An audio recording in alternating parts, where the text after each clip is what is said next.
Eh, me distraje, perdón. Perdón, No, para que hablo. Ya está ahí. ¿Qué tal, amigos? Buenos días, buenas tardes, buenas noches, o en el momento en el que estén sintonizando esta nueva emisión de La Última Página, que como cada semana se enciende en vuestras pantallas o aparece, sucede. La Última Página sucede, es un hecho, es algo, es un fenómeno, ¿no? Es algo, no es contingente, no es inmanente, acaso sea trascendente, pero La Última Página es el devenir, ¿no?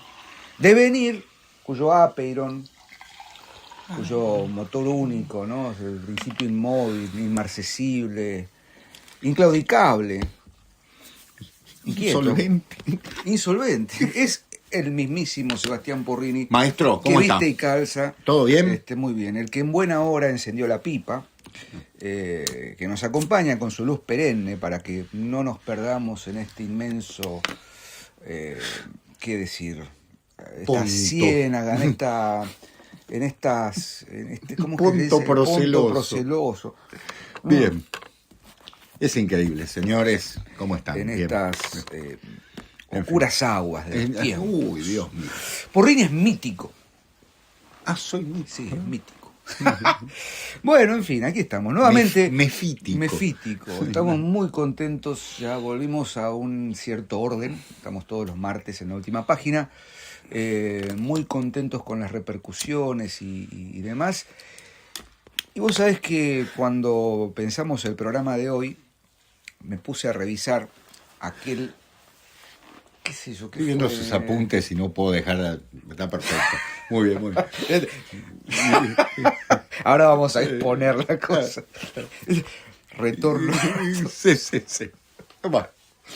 Dios santo. Allá por el 2020, sí, mirá, año 1 de la peste, de la pandemia. De la pandemia, con Sebastián habíamos pautado hacer La Última Página y había como, estamos con tanto tiempo al cohete, digamos, que dijimos, che, si hacemos 2 programas semanales, total teníamos tiempo para hablar, y grabamos unas secciones de La Última Página que se llamaban En el Margen. La Última Página en el Margen, que no están numeradas. Con lo cual, si este es el programa 320 y pico, entre paréntesis es el 330 y pico, porque hicimos como 10 programas fuera de los lunes que salíamos habitualmente con La Última Página, y uno de ellos fue dedicado a Fyodor Dostoyevsky, pero tuvo un problema fundamental esa grabación, y es que no pudimos conectar el Zoom, no pudimos grabar la imagen, y fue por teléfono. Sí. ¿Te acordás? No sé si te acordás. Una cosa espantosa. Con lo cual, si ustedes van hoy a buscar La Última Página de Dostoyevsky, van a encontrarse con 26.000 personas. 59 minutos de diálogo entre Porrini y Ortega, con fotos superpuestas en la pantalla de nuestras diversas aventuras por ahí. Y bueno, dijimos, es momento de reunirnos y dar como un revival, ¿no? Refrescar un poco algunas ideas que en aquel programa fueron dichas a la distancia, ¿no? In absencia. Ahora estamos in praesentia. Uy, Dios. Estoy hecho un pelotudo, básicamente. Yo le diría que es una deixis ad oculos, no in praesentia. No te lo permito lo de culos. Acá hablamos con propiedad. Lo de culos, por favor, te lo pido. Bueno. Así que bueno, Fyodor Dostoyevsky, vamos a pronunciarlo, no sé cómo se pronunciará correctamente, pero ¿cómo será en ruso? Alerta, de aquí en adelante todos los nombres rusos que pronunciemos van a ser dichos a la argentina, ¿no? Exactamente. Porque bueno, yo sí aprendí que es Raskolnikov, no es Raskolnikov, es Raskolnikov. Esas cosas el gran personaje. Esdrújulas en algunas cosas, ¿no? Pero bueno, Sebastián se reía. La diéresis. Sí, la diéresis sobre la T. El punto sobre la T. Dostoyevsky. Bueno, en fin. ¿Qué decir de Dostoyevsky o qué retomar de aquella charla que tuvimos en el 2020, Seba? Me decías algo muy, muy sintomático, ¿no? Antes de grabar, qué escritorazo, ¿no? Y ya con eso uno abarca un abanico muy grande de posibilidades, pero Exacto. Creo que lo más significativo, no significativo, sino lo más interesante de esa charla fue plantear a Dostoyevsky por fuera del lugar común, ¿no?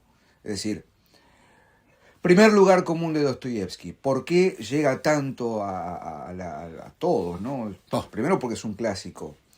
Segundo, por algo que tiene que ver con, bueno, es muy psicológico, ¿viste? No, Dostoyevsky se mete, los personajes son psicológicos y es la novela psicológica y todo, ¿viste? Todos somos Raskolnikov, todos somos Mishkin en algún caso, todos somos Alexei, o todos queremos ser hermanos Karamazov. Karamazov y tal.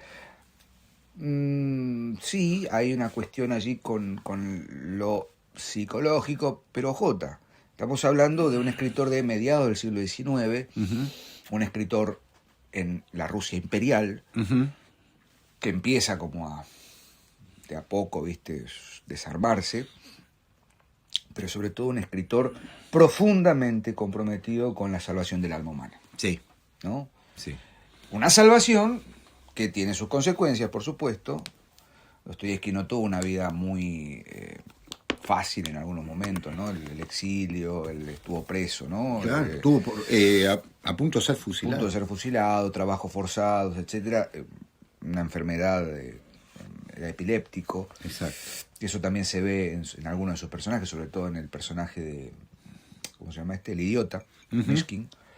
Y un escritor comprometido con una visión del mundo, nosotros lo decíamos ahí en ese programa, ¿no? Una visión tradicional, fuertemente apegado a la ortodoxia rusa. Exacto.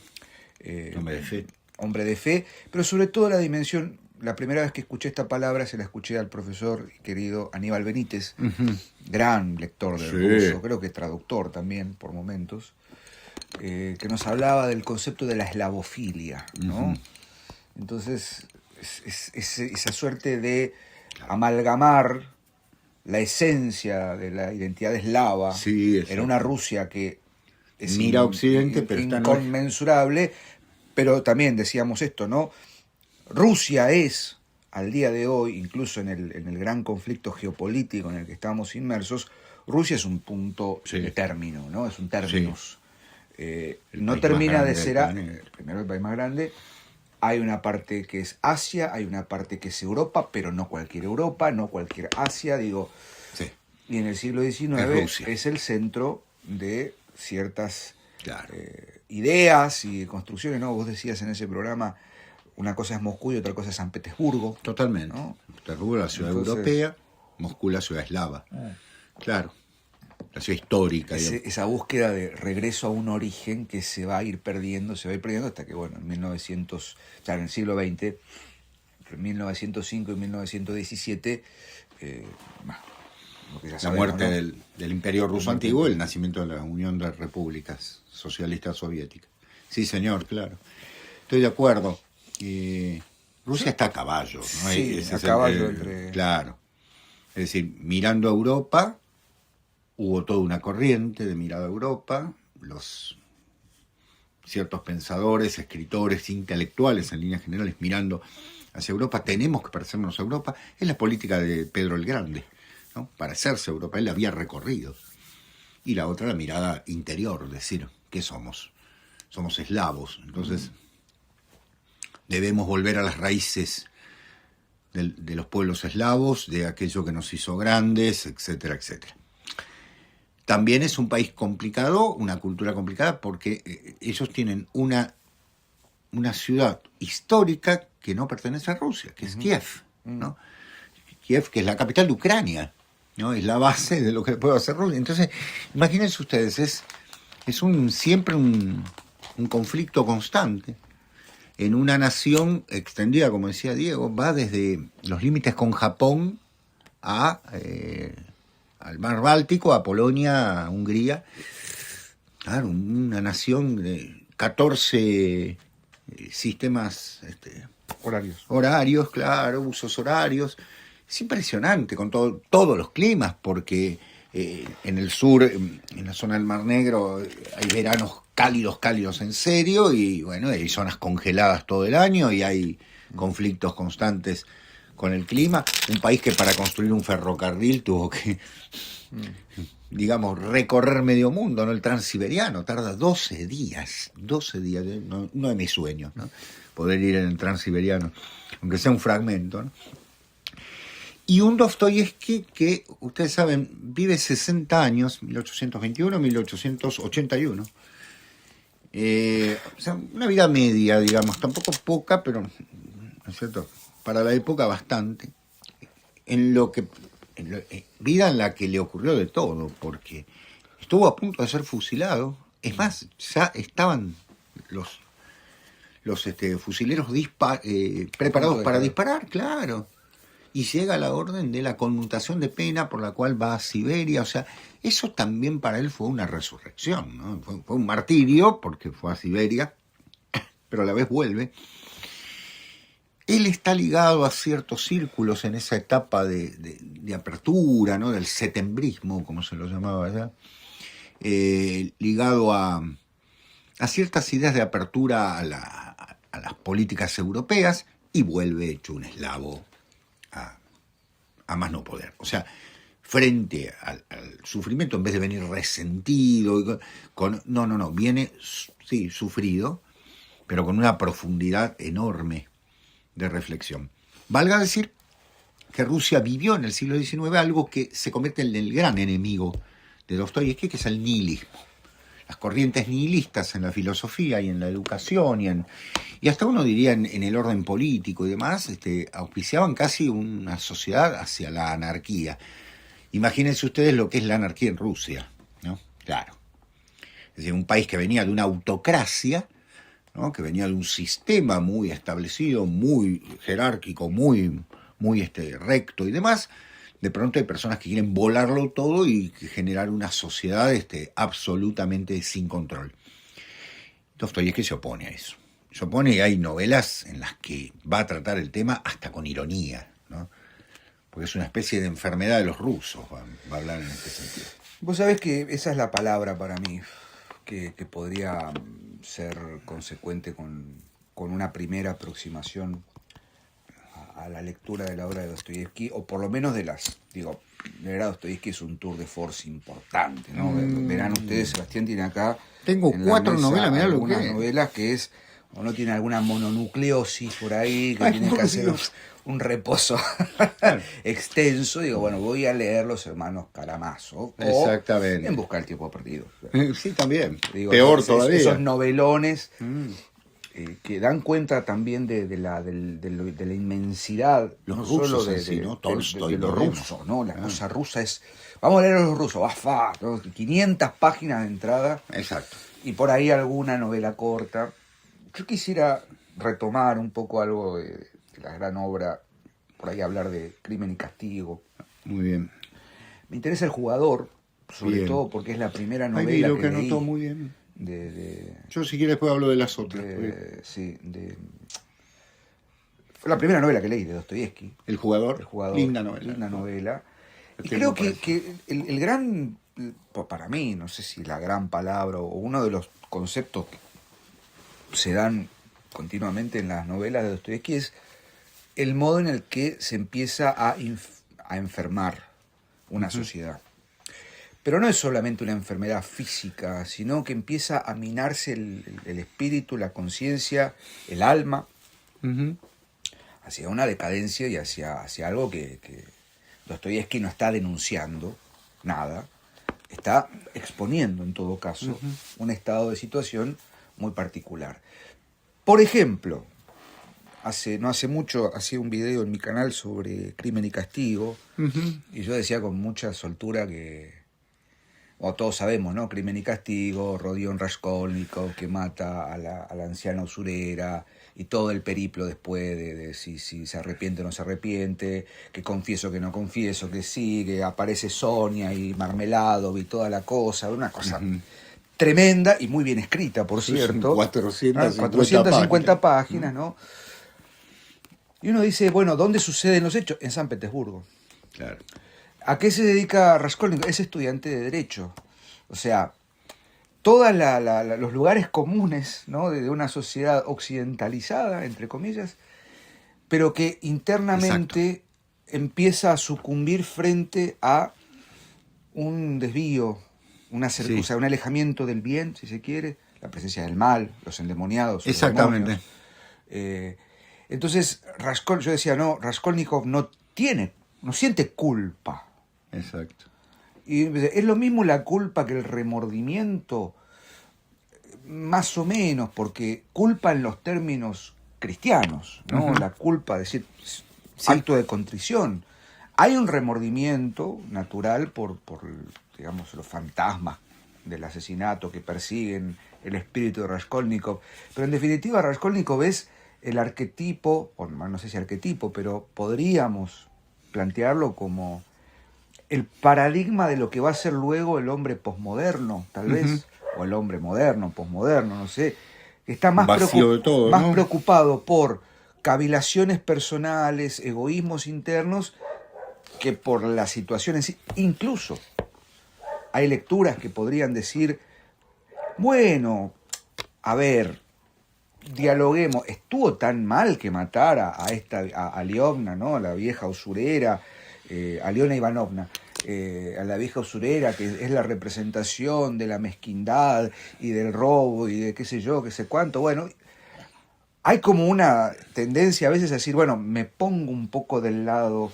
del culpable, de Raskolnikov, y justifico. Eso va a ser uno de los grandes temas de la posmodernidad. Sí. ¿No? El vacío de toda trascendencia. Digo, matar está mal, es uno de los mandamientos, es un pecado capital casi, ¿no? Es decir, pecado, punto, pecado mortal, matar. 2 veces encima, porque mata a Aliovna y mata a la hermana. Exacto. Aliona, le digo Aliovna, perdón.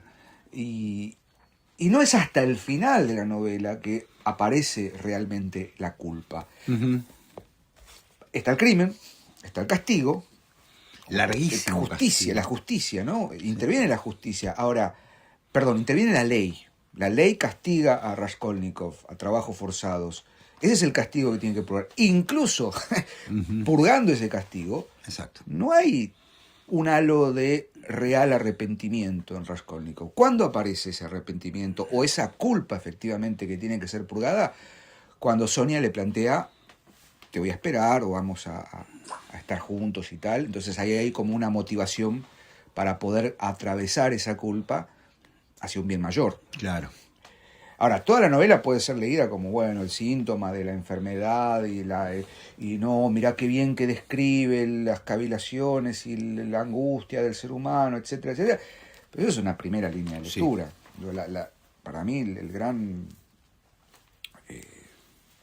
digamos, lo grandioso de la novela es justamente ponernos en ese lugar de hasta qué punto realmente Raskolnikov asume la culpa en la novela. Exacto. ¿No?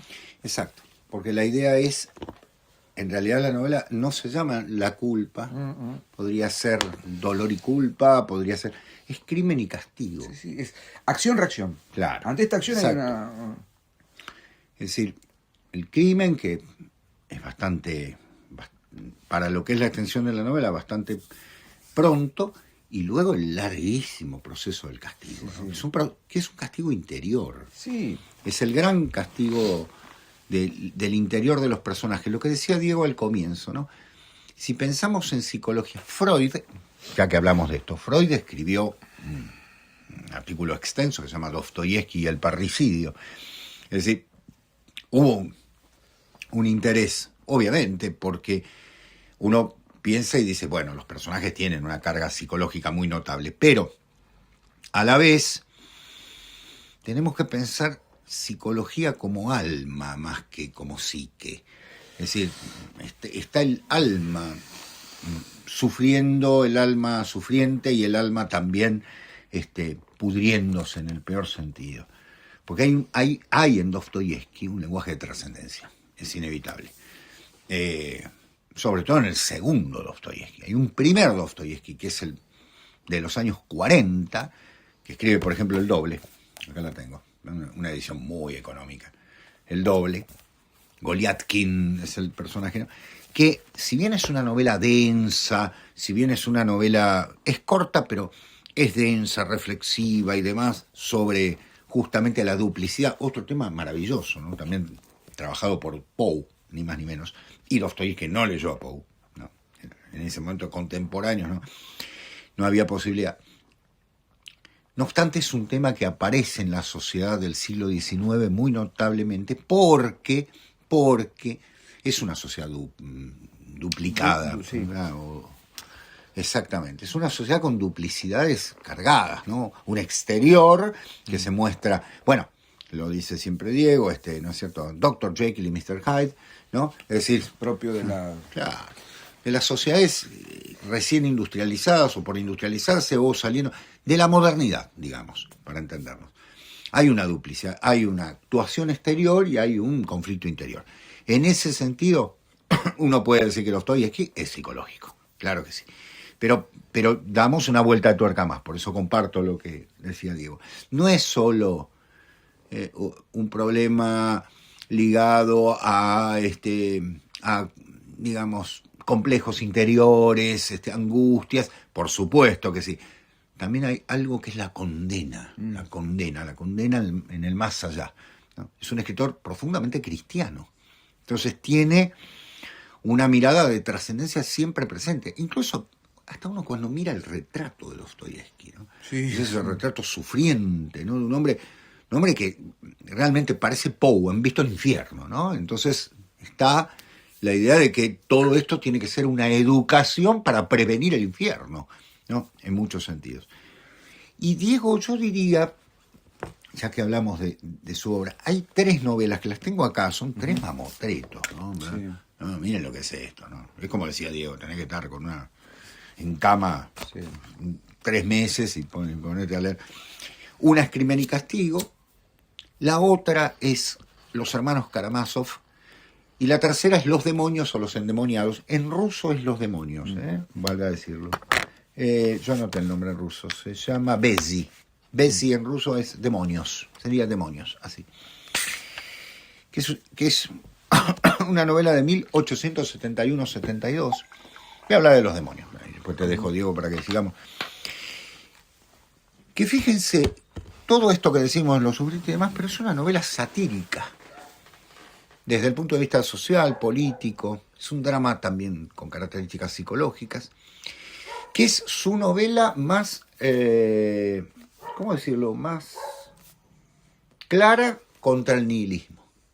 Es decir, es una novela que arremete contra todo el nihilismo de la época, tomando a Piotr Berezovsky, que es un maestro de conspiración, por decirlo, y a Nikolai Stavrogin, que es un nihilista moral, podríamos decir. Es un círculo de intelectuales, ¿no? Típico de la Rusia de la época y demás, cuya historia es narrada en primera persona por Anton Laurentievich, ¿sí?, que es un cronista de los hechos, con una enorme carga de ironía. O sea, todos estos personajes en el fondo están vacíos. Hablan, pero están vacíos. No hay nada. Por eso Dostoyevski usa un lenguaje satírico, irónico, hacia ellos, sobre la base de un conflicto que después Mikhail Bakhtin llamaría polifonía. Es decir, es un elenco de personajes que son la voz de las ideas. Por eso, atenti, como dice Diego. Atenti con esto. No es una novela de acción, es una novela de ideas. Entonces tiene un ritmo específico. Hay que disfrutar del humor satírico con el cual está trabajando esos personajes, ¿no?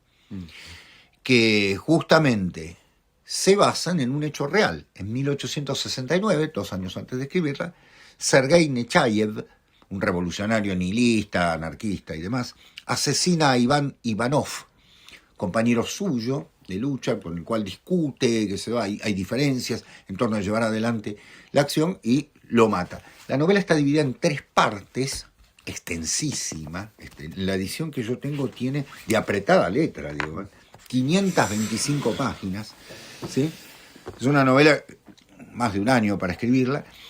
Es una novela que tiene mucha densidad, como todas las de Dostoyevski, pero hay algo fundamental. Entender el mundo ruso del siglo XIX es meterse en los demonios, es meterse en esta historia, los endemoniados también, ¿no? Esta idea de la destrucción de la sociedad. Él viene curado de espanto de eso, no puede creer en esto. El nihilismo fue una enfermedad del pueblo ruso, sobre todo de su clase intelectual, ¿no? Es que, no sé cómo decirlo sin quedar como demasiado taxativo, pero sin la lectura de un Dostoyevski o sin la presencia de un Dostoyevski exponiendo este tipo de cosas, no habría sido posible, no sé, el mejor Nietzsche, qué sé yo. Es probable. De hecho, Nietzsche leyó a Dostoyevski. Claro. Y Sí, pero los europeos mucho, porque sí, se tradujo inmediatamente. Y hay como el preanuncio, ¿no? de un vaciamiento total. Estaba pensando, no quiero dejar de repetir algo que ya dijimos en ese programa del 2020. Dijiste Bakhtin, ¿no? Ojalá que alguien, algún jefe de cátedra o algún JTP que trabaja en alguna universidad de alguna ciudad que sea muy conocida en algún país de América del Sur, que esté en alguna Boquerón, calle, la Universidad de Boquerón, alguna calle monosilábica, con algún tipo de ascendencia de pueblos originarios del sur, ¿no? Diga, a ver, vamos a enseñar Bakhtin y vamos a dar lingüística con Bakhtin y vamos a decir que vamos a enseñar análisis crítico del discurso y tema 1, Bakhtin, Mikhail Bakhtin y Voloshinov y toda esa gente. Los formalistas. Bien valdría recordarles, como decía recién Sebastián, Mikhail Bakhtin era crítico literario. Estética de la creación verbal. Gran libro. Gran libro. No es un libro de lingüística. No. El problema de los géneros discursivos para dar no sé qué. Basta de... Bueno, pero fundamentalmente dijiste algo fundamental, lo de la polifonía. La polifonía. Pues también dice, bueno, a partir del concepto de polifonía se ingresa en todo esto de la enunciación y de la pared de murmullos y todas esas cosas. Bakhtin se refiere a la polifonía justamente a la plurivocidad de estas conciencias o estas ideas en la literatura de Dostoyevski. En fin, bueno, no quiero cargar tinta sobre ello. Me parece importante a esta altura del partido no mezclar categorías, porque si no pareciera ser que el análisis literario termina convirtiéndose en algo de, bueno, vamos a tratar de encontrar lo más fácil o lo más directo. Bueno, acá, como hablan varios personajes, hay polifonía, ¿no? Entonces empiezan con el discurso indirecto libre, yo qué sé cuánto. No es el caso. Hay algo más denso, me parece. Sí. Justamente son parlanchines. Sí. Eso porque no se olviden, es una novela satírica. Entonces tampoco hay que tomarlo con el humor con el cual Dostoyevski trató el tema.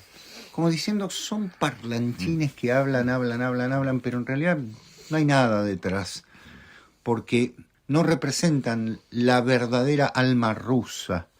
Ese gran tema que había trabajado Gogol, le hicimos un programa a Gogol, en torno de una sociedad que está muerta. Eso es lo interesante, ¿no? Uh-huh. Almas muertas se llama, el gran libro de Gogol. Y Dostoyevski, que es de la misma época, bebe de eso. Es una sociedad que no encuentra futuro, la sociedad rusa en ese momento. Está conservada porque hay todavía un poder que se mantiene firme. Cuando ese poder se quiebre, se viene abajo todo. Entonces, Dostoyevski lo ve con lupa, lo ve con detenimiento, e incluso es tan inteligente que lo ve con humor. Los endemoniados es una novela que tiene humor. Claro, para nosotros no es un humor de carcajada, no es Landru, ¿no es cierto? Claro, nuestro gran humorista, o el que ustedes quieran, o Quino, ¿no? Bueno, Quino en algún sentido también podría serlo, porque en algunos casos más que Sonrey nos hace pensar, ¿no? Muchos casos.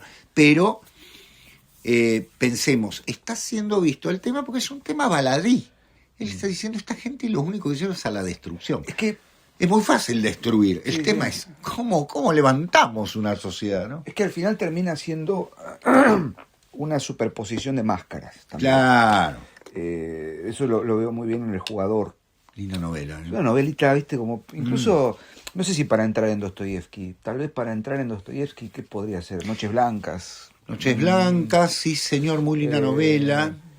Digo, cosa breve. El doble. El doble. Si son de poco aliento, vayan El Jugador, Jugador, Noches Noches Blancas, Blancas. claro, El Doble y demás. Es un poquito más densa, pero bueno.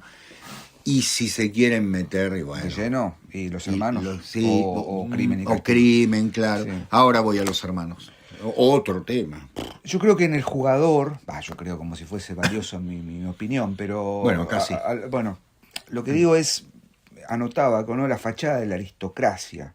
El Jugador tiene es una anécdota muy simple, muy patética por momentos, ¿no? Es la historia de Alexei y de su amada o pretendida Polina, y el modo en el que a partir del juego de ruleta, del juego de azar, se empiezan a, digamos, desenmascarar fachadas, ¿no? Porque ¿cuál es la gran fachada? El general Zagoriansky tiene una deuda muy grande con un francés, creo que es Monsieur de Grie, y le debe mucha plata, pero él es un general de la vieja aristocracia, ¿no? Claro.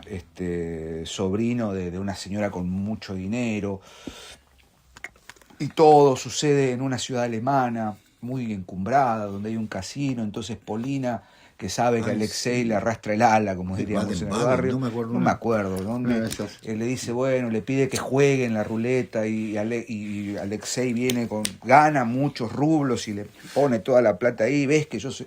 Es también un poco la exacerbación de la caricatura del personaje.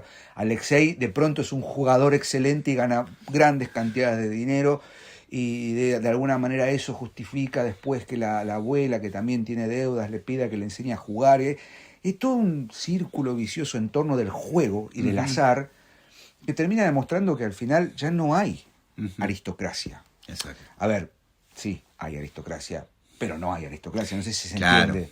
Claro. Digo, quedan esas rémoras, quedan eso, ¿no? Como la tercera línea de sucesión de un conde que tienen una dacha en no sé dónde. Exactamente, pero ya no es la misma esencia.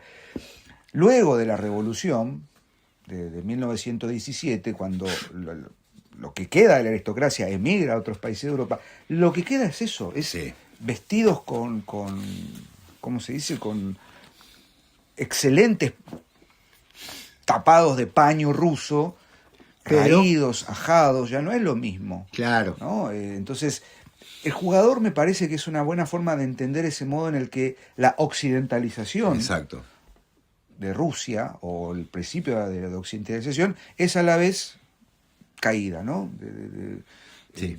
Desmembramiento, decadencia, desarticulación de algo que antes era...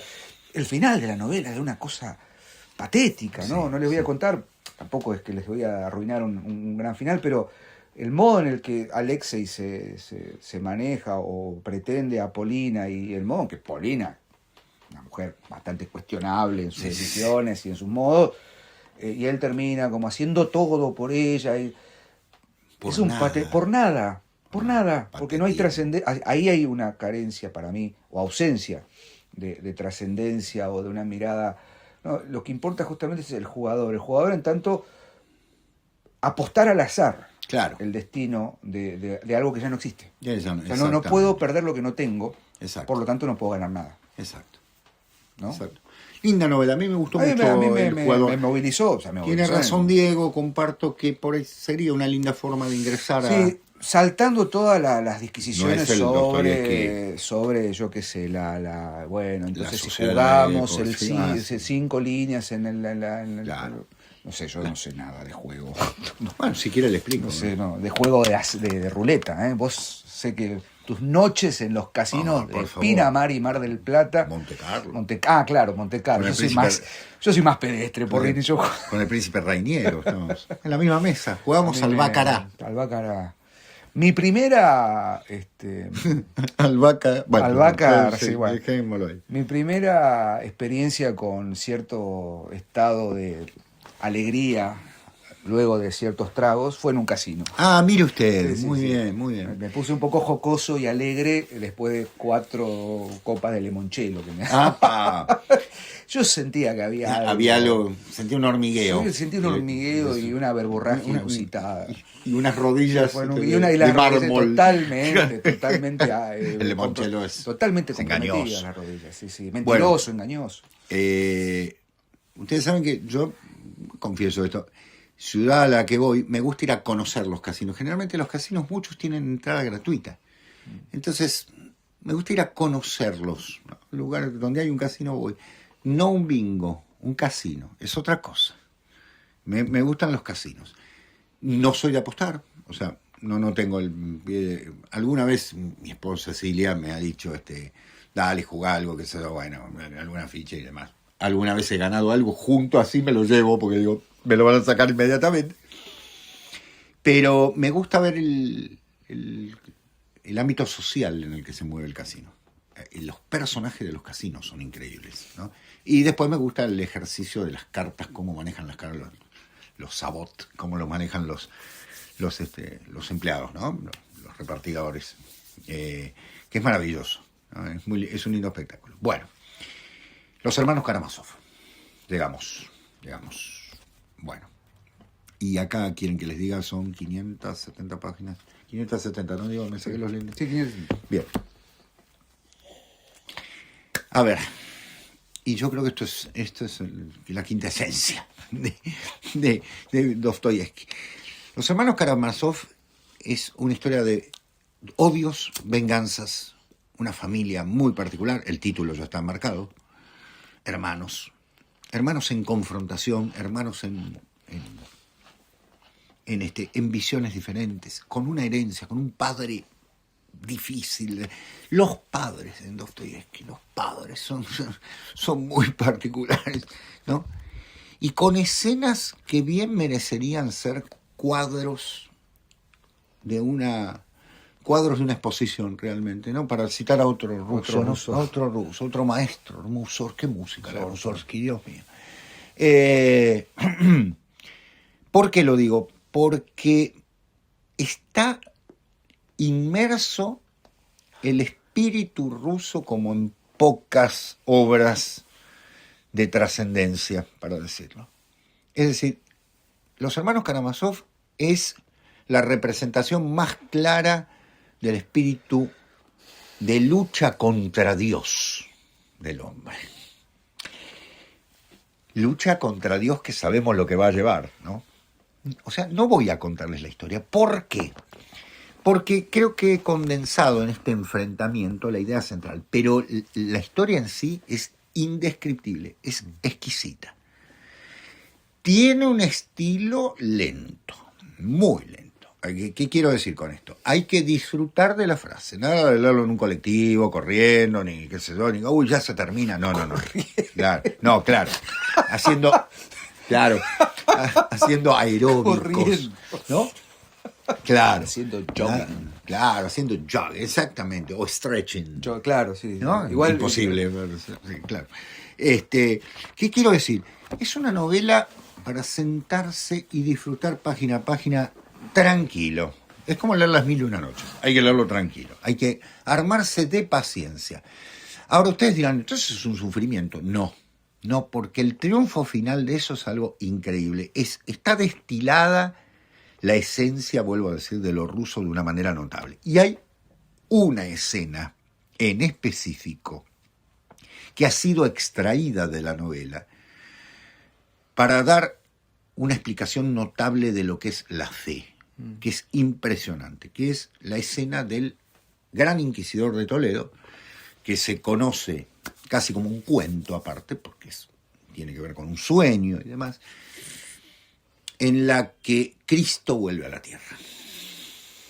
¿Y qué hacemos con Cristo cuando vuelve? Sí, señores, lo que se están imaginando. Si no lo crucificamos otra vez, porque nos sería insoportable, ¿no?, en muchos sentidos, o lo banalizamos, como muy bien vieron los simbolistas a finales del siglo XIX, ¿qué hacemos?